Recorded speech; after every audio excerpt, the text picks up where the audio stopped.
Good morning and Happy New Year. Delmar in for Elias Makos. He's back on Thursday, and I'm really looking forward to this interview. Elias is actually reading our next guest's book right now over the holidays. It's called The Canceling of the American Mind. The original book is The Coddling of the American Mind, written with a social psychologist, Jonathan Haidt.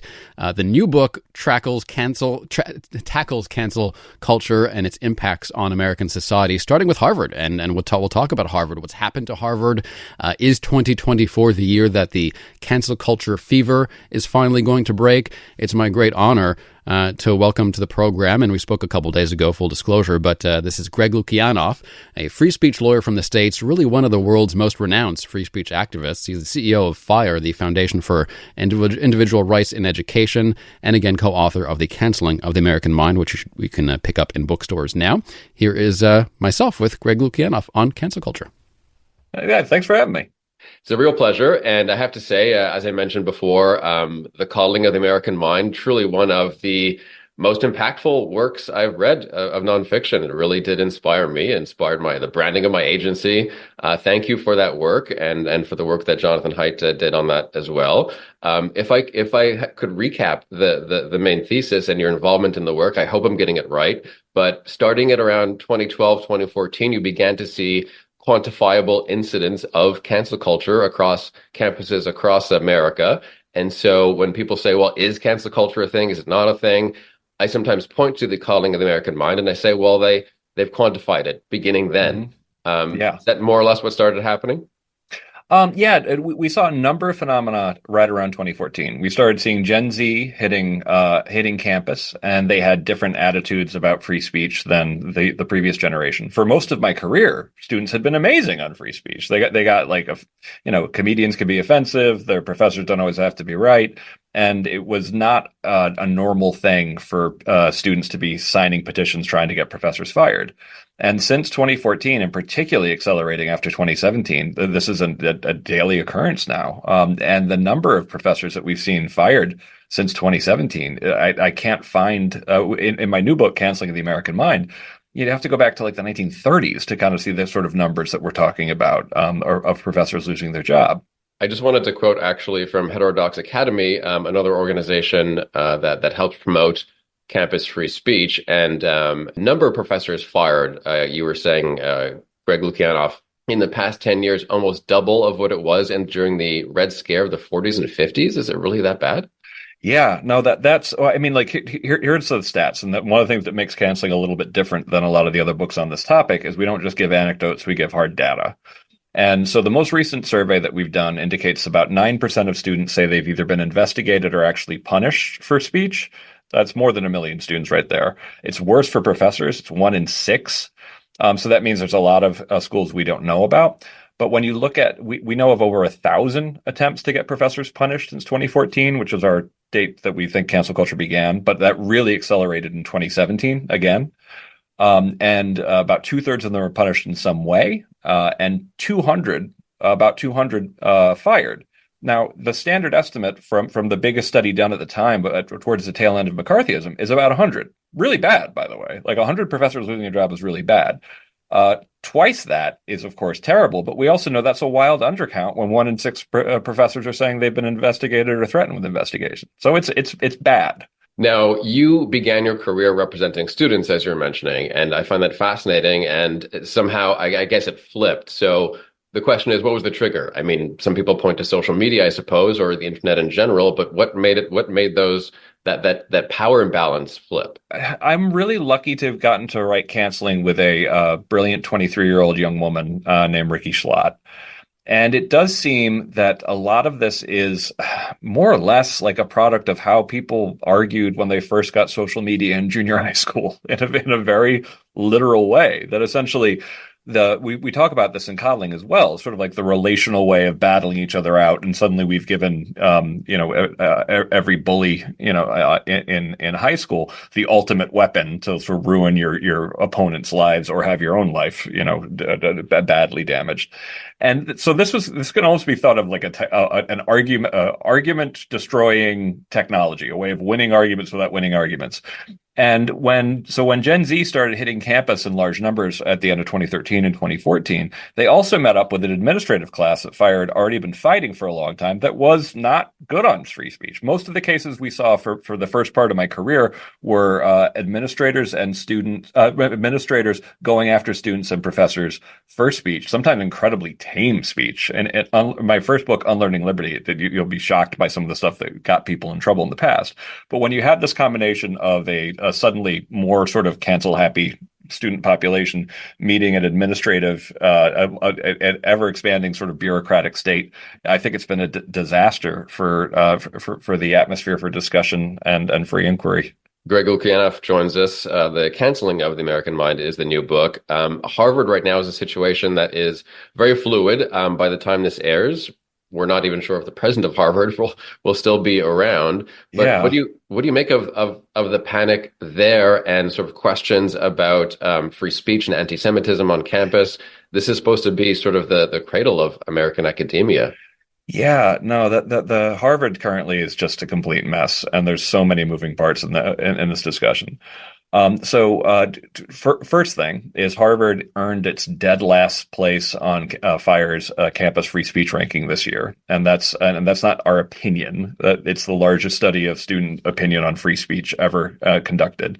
It includes the largest database on canceled professors, canceled students, deplatforming, and speech codes. And when we factored all these, we took 13 different factors, Harvard actually got a negative score. It got a negative 10.69 that we rounded up to a 0. So it was actually literally of 248 schools, Harvard was 248th. Interestingly, followed right behind Penn was right behind it. Penn was 247. So not a great couple of years for free speech on campus. Then you have the handling of October 7th, which was kind of ham-fisted, and they kept on issuing new statements about what they wanted to say. And then you had the anti-Semitism hearings. Now, I'm not Jewish myself, but definitely working on campuses for 22 years, I have seen an anti-Semitism problem, particularly in elite higher education and in many schools in California. This has been my own observation. The anti-Semitism hearings were interesting because they were being one thing I thought was kind of unfair that the presidents were getting was they were being demanded to have a yes or no answer to a free speech question about like is From the River to the Sea a call to genocide, and therefore is that protected at Harvard? And yes or no. And of course, they actually answered kind of correctly by saying, no, actually, it depends on context, that basically From the River to the Sea or any word or statement in the right context can be either threatening or discriminatory harassment. It just has to be more than just the statement. But they didn't say it very well. They didn't show any. They were very robotic about it. They didn't show a lot of compassion, for the students who really were suffering. So it didn't. So to say the least, it didn't go well.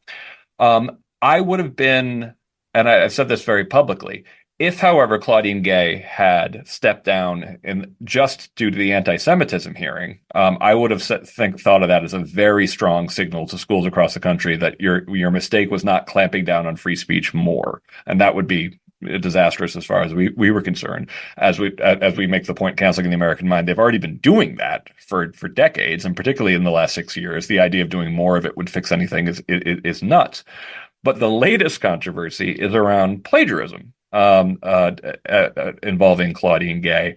And that's something that, so I have a story about defending Ward Churchill. Ward Churchill was someone who, University of Colorado professor, he was one of the people who, after 9/11, said some insensitive things. And in this case, he actually wrote that the victims in the World Trade Center were little Eichmanns for being participants in a genocidal American machine. Not exactly highly sympathetic speech, but protected. And we said so when we defended them.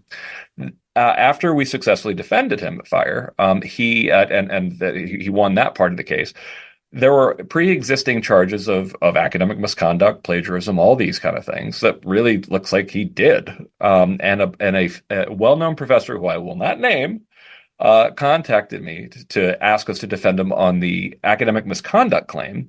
I was like, well, no, we wouldn't do that. And we think he deserves due process, but that's it.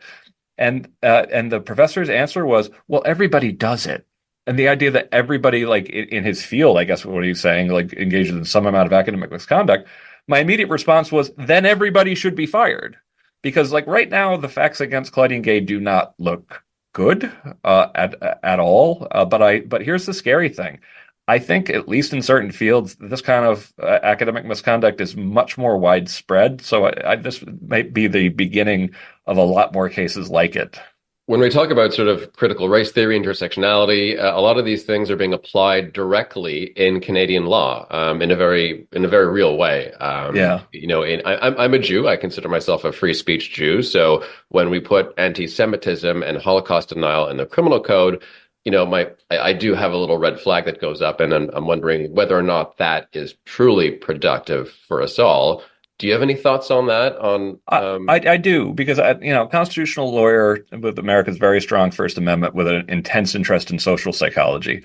I think that one thing I say about conspiracy theorists is if you're battling someone who believes there's a conspiracy to shut them up, do absolutely nothing that looks at all like a conspiracy to shut them up. It makes them feel justified that maybe they're on to something. Maybe the powers that be. But there's also a social science effect that takes over.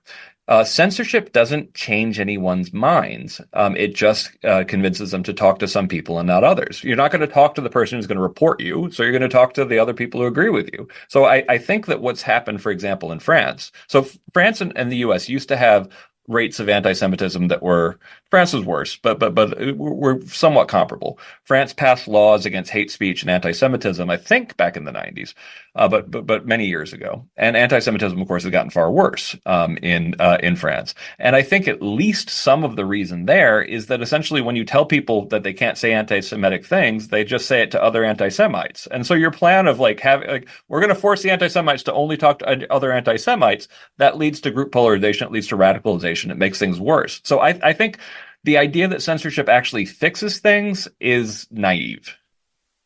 Greg Lukianoff, more with him coming up in just a moment. He is the co-author of The Canceling of the American Mind, and the book from several years ago, which was so impactful on me, was The Coddling of the American Mind with Jonathan Haidt. I also want to mention that we're going to talk about Quebec's language laws. We're joined by Greg Lukianoff, co-author of The Canceling of the American Mind. We actually spoke a couple days ago, full disclosure, and I really love this interview because he is really one of America's foremost free speech lawyers and experts, and he has a warning. He says that we can't start censoring everyone on the internet and in general in life. That doesn't make the problem go away. And so he has a warning about that, about internet censorship, and even digs into Quebec's language laws. Here's more of myself and Greg Lukianoff. One of the points that we make in Canceling of the American Mind, and why trust is actually in the subtitle, because people aren't stupid. And if they see that essentially one side of any debate, if there are things you cannot question, they're not going to take expertise and authority seriously anymore, because they say it's like, listen, even if you knew, even if you're entirely right, I have no way of knowing that. I just know that having a different opinion will get you sent to jail. That means I can't trust anything you're saying. You have no incentive to be objective about this stuff. And I see this, it's one of the sort of hidden dangers of cancel culture, is that I always give the example of Carol Hooven at Harvard.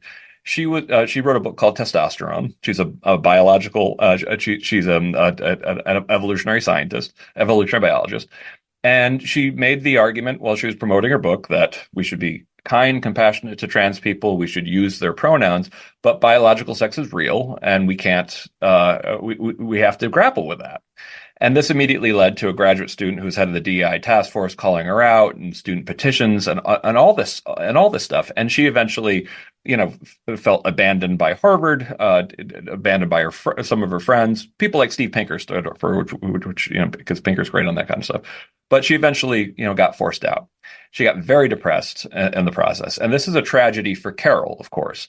However, it's also really dangerous to people's faith and expertise, because then when Scientific American comes out with papers saying actually biological sex is a spectrum, people watching this goes like, yeah, but the people who disagree, who would offer, a counter argument, got forced out of Harvard. So why should I take you seriously if all the incentives are on saying exactly what so it destroys faith and expertise in a way that I don't think people totally get how corrosive that is to a democratic society. It makes shared facts that much harder. Fire has some really great tips for institutions to survive the current climate. If you could call it a social panic or what have you. What are some of your favorite tips, especially perhaps for Canadian institutional leaders listening who might be having trouble with the current panic, I guess? Oh, so many. Yeah, we have a 10-point long list. I have even more suggestions on my Substack, The Eternally Radical Idea. We have a whole chapter on ways to fix it in Canceling the American Mind that go well beyond just free speech and academic freedom. I mean, I always even take out the ideological issues, take out the free speech issues on campus in the States. Some elite colleges are now trying to argue that it costs $170,000 to educate a single student for a single year. That $70,000 they pay covers less than half of what it actually costs to educate a student. And that's a sign of failure. Something has gone wrong. And a lot of that money has gone to the massive increase in bureaucratization at these universities and a lot more administrators who literally see it and sometimes quite literally are. Part of their job is to police speech. So I think it's unsustainable to have this kind of level of bureaucratization and cost per student. I think the way to cut, the only way I think you're going to find your way out of this are universities that are a lot less bureaucrat heavy, with bureaucrats being told that, no, your job is not to police speech. It's actually to encourage creativity, discussion across lines of difference, open-mindedness, all of these kind of things that actually help with the production of knowledge. So I think that I can't think of a good reform agenda for higher ed that doesn't include a lot more full-time professors in terms of the ratio to everyone else. Are you aware of any of Quebec's language and free speech law quirks? I am not. So we have language laws here, and we have actually language inspectors who they're not police. We sometimes casually refer to them as language police, but that's politically incorrect. They're inspectors who go to businesses and ensure that French on public signage is predominant, which typically means twice as large as English or other competing languages, French being, of course, in a somewhat fragile state here in Quebec. What are your thoughts about this sort of free speech restriction? I think that's just strange to my primitive American ears. It wouldn't be. I can't imagine that being constitutional in the United States to require because that's compelled speech. Like that's telling a private company. It's kind of like you have to. Not only do you have to say this, you have to say it in exactly the way and exactly the font I want you to say it in. So that wouldn't fly in the United States. I also want to introduce you to my language-related free speech scandal, and I think you'll similarly find it somewhat hilarious. It's called Pastigate. I'm not sure if you can see the screen here on Wikipedia. This is real. This is not a joke. Uh-huh. Oh my goodness. Oh, people have to get a life. This is that's amazing. But congratulations on being part of a scandal. Thank you. No, it's tough times. I talk about in my 2014 book, very short book called Freedom from Speech, about how I think as a lot of other things get better, threats to free speech get worse. Partially because progress includes people having greater comfort, having greater ability to have more pleasurable lives, to be around people who share their values. All these kind of things that just sound lovely. But they also can lead to a situation where people increasingly are uncomfortable with the rigors of democratic deliberation, talking across lines of difference, of putting up with people who have different speech norms than they do. So I think that the threats to free speech are going to get worse over time. So it's particularly important to get people to some degree back to some amount of basics. And in Canceling the American Mind, when we conclude it, we just make the point that we already have some of these ideas, in our old sayings, in the United States, and I'm sure they said this in Canada as well. It's a free country, to each their own. Everyone's entitled to their opinion.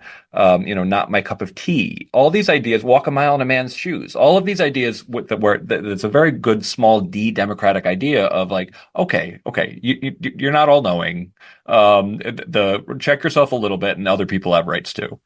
And my co-author, the 23-year-old Ricky Schlott, Gen Zer, she didn't hear these things growing up. And I think that it's good to know that we did actually, without necessarily fully appreciating it, some of our cliches that we both took for granted but also thought were true are actually pretty good norms for having a genuinely small d democratic society. Greg Lukianoff, the book is The Canceling of the American Mind. Thank you so much. It's been a pleasure talking to you.